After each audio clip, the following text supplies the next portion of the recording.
자, 우리 이제 25장으로 왔더니 그 두 개가 대비가 되네요. 제국의 성은 돌무더기가 되고, 어찌 이런 꿈을 가질까? 그 조그만 나라에서, 그죠?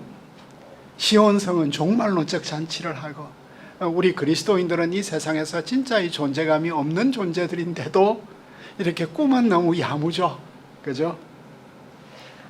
모든 열국의, 모든 민족의 얼굴을 가리게 하고 열방 위에 덮인 덮개를 제거하는 이 강한 이 대조적 이미지가 여기에 그 묵시록에 나타나고 있습니다. 이제 드디어 찬양을 드리네요. 여호와여, 주는 나의 하나님이십니다. 당신은 나의 하나님이십니다. 엘로하이 아타, 다 엘로하이가 돼야 되는데 나의 하나님은 당신이십니다. 이렇게 하고, 주님은 놀라운 기사를 행하신다. 펠레라는 이런 단어는 아시리아 왕들의 그 위엄, 이런 것들을, 제왕의 위엄, 펠레. 그런데 다시 기사가, 주님의 기사가 어떻게 된 거죠? 옛적에 정하신 뜻대로. 참 우리가 늘 고백을 할 때마다 영원 전부터 우리를 작정하시고 예정하신 뜻대로, 주님의 예정과 작정에 대한 고백을 우리 이제 믿음의 선배들은 많이 했는데, 주님의 예정과 작정에 대한 이런 고백이 우리에게는 많이 사라진 것 같아요. 주님의 경영이 여전히 이제 키워드로 열국 예언을 이어가고 있는 모습. 그런데 세상 사람들이 우연이라고 말하는 것도 하나님의 논리가 되겠죠. 디바인 로직이. 그런데 주님은 자신의 경영을 어떻게 시행하시죠? 신실하신 성실함으로, 에무나 오멘, 신실하신 성실하심으로 주님은 자신의 경영을 기어이 이루어 가신다. 그걸 이제 끝까지 붙들고 살고 있는 믿음의 공동체예요. 그래서 견고한 성읍은 이제 황폐되는 돌무더기가 되는 모습이 나타나고, 그 다음에 이제 강한 민족이 주님을 영화롭게 하고, 그런데 주님은 어떤 분이시죠? 4절에 보니까 4절 5절에 포악자의 기세가 성벽을 치는 폭풍과 같을 때, 그 무서운 그 토네이도와 태풍이 성벽을 치고 있을 때 주님은 빈궁한 자의 요새시고, 환난당한 가난한 자의 요새시고, 폭풍의 피난처시고, 폭양을 피하는 그늘이 되시고, 마른 땅의 폭양을 재암같이 주께서 이방인의 소란을 거치게 하시고, 폭양을 구름으로 가림같이 포악한 자의 노래를 낮추시리이다. 참 너무나 아름다운 이미지로 그 주님을 찬양하고 있습니다. 그죠? 폭우를 피하는 피난처다. 폭염을 피하는 그늘이시다. 맹렬한 폭풍이 불어올 때는, 이게 이제 또 다르게 해석을 했네요. 차가운 폭풍 같고 사막의 열기 같고, 이런 주님의 그 피난처 되시는 모습을 이렇게 잘 그려주고 있습니다. 그런데 이제 이 폭염과 폭염에 대해서 이 W.M. 톰슨이 172쪽에 보니까, 톰슨이 팔레스타인의 여름 모습을 너무나 잘 그려내었어요. 팔레스타인의 여름은 우리가 살아보지 않으면 이 찌는 듯한 더위를, 우리가 이 온대 지방에 살고 있는 사람은 말을 할 수가 없는데, 어떻게 너무나 멋지게 그렸냐 하면 시적이에요. 팔레스타인의 여름 모습에는 살아있는 것들이 아무 소리를 내지 않는다. 시죽은 듯이 조용한, 새들은 덤불 그늘에 숨어 있다. 가금류들은 입을 벌리고 축 처진 날개로 벽 아래서 헐떡인다. 짐승들과 가축들은 동굴이나 큰 바위 아래 피신한다. 노동자들은 들판에서 벗어나고 그들의 집 문과 창문들은 닫는다. 나그네들은 그들이 가장 먼저 찾을 수 있는 시원한 곳으로 대피한다. 아무도 무슨 소리를 낼 수 있는 에너지가 없다.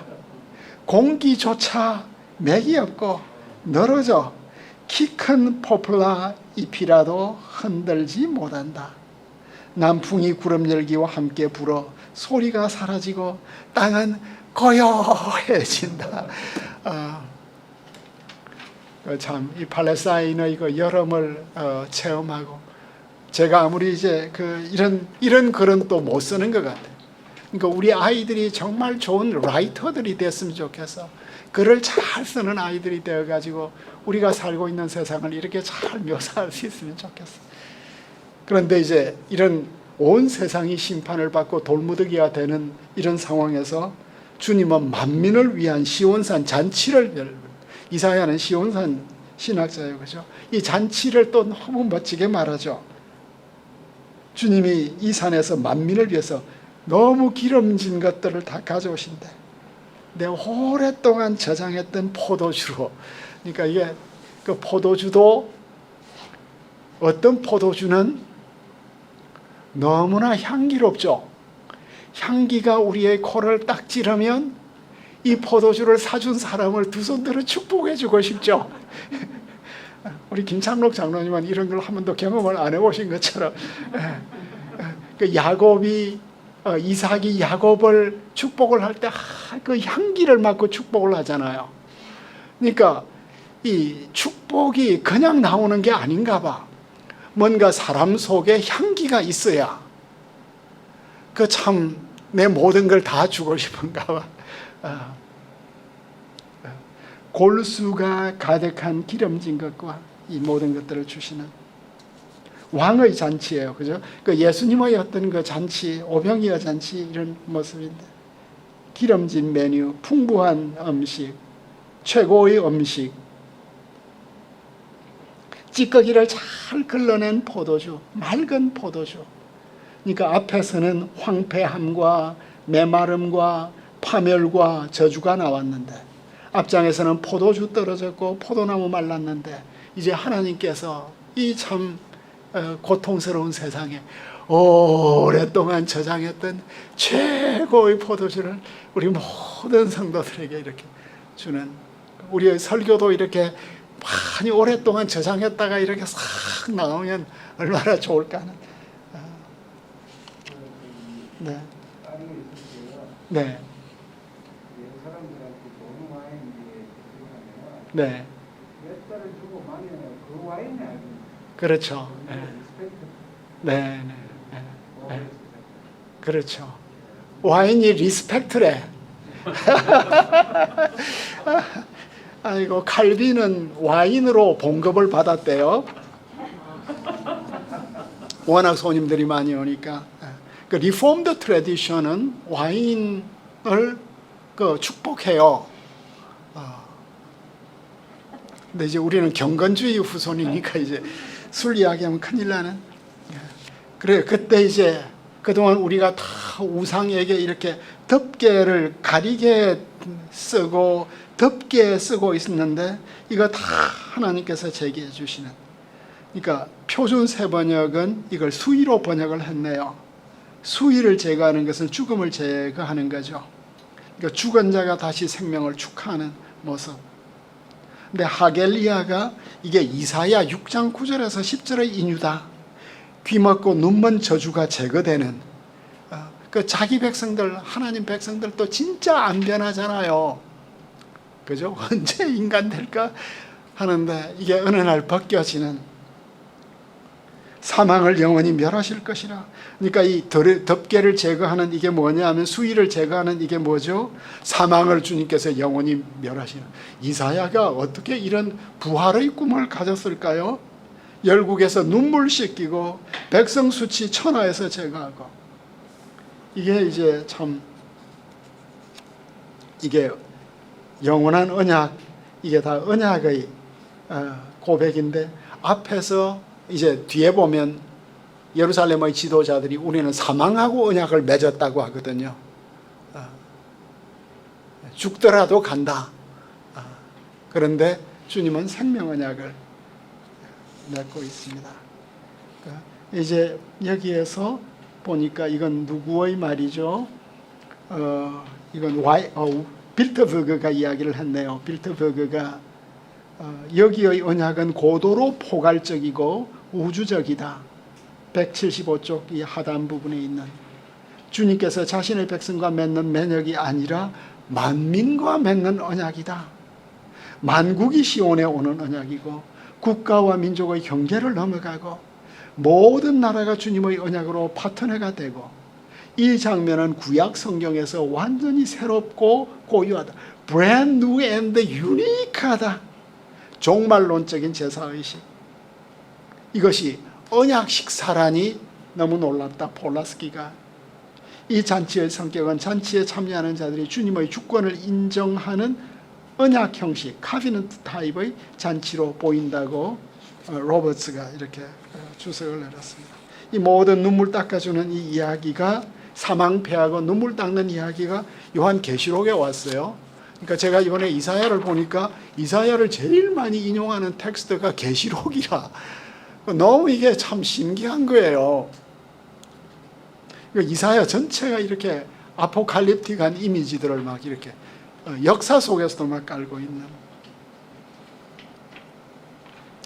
리옹의 176페이지에 보니까 리옹의 이레니우스가 사실 이레니우스가 그 초대교회 그 대표적인 어거스틴 이전 최고의 신학자거든요. 이레니우스가 오늘날 B.S. 차일즈나 그 크리스토퍼 자이츠나 이런 분들의 정경 해석하기 이레니우스에서 이제는 가져와요. 이레니우스에게서는. 이레니우스가 너무나 멋진 그 묵상을 우리에게 전하고 있습니다. 육체는 썩을 수 있는 것처럼 썩음에서 벗어날 수도 있다. 마치 죽을 수 있는 것처럼 동시에 살을 수도 있다.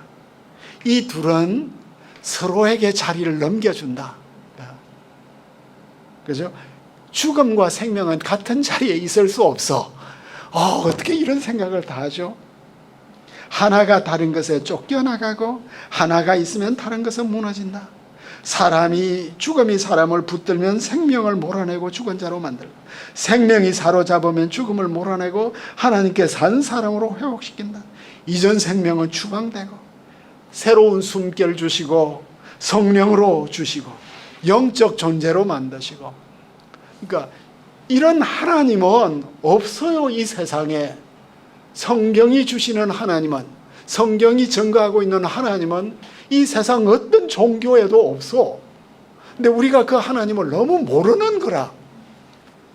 그러니까 우리가 너무 위축되어 사는. 그래 이제 구원 찬양을 그 177쪽에 보니까 그는 우리의 여호와시라고 하는데, 이레니우스가 완전한 것이 올 때 우리는 다른 아버지가 아니라 우리가 지금 사모하는 분을 보게 될 것이다.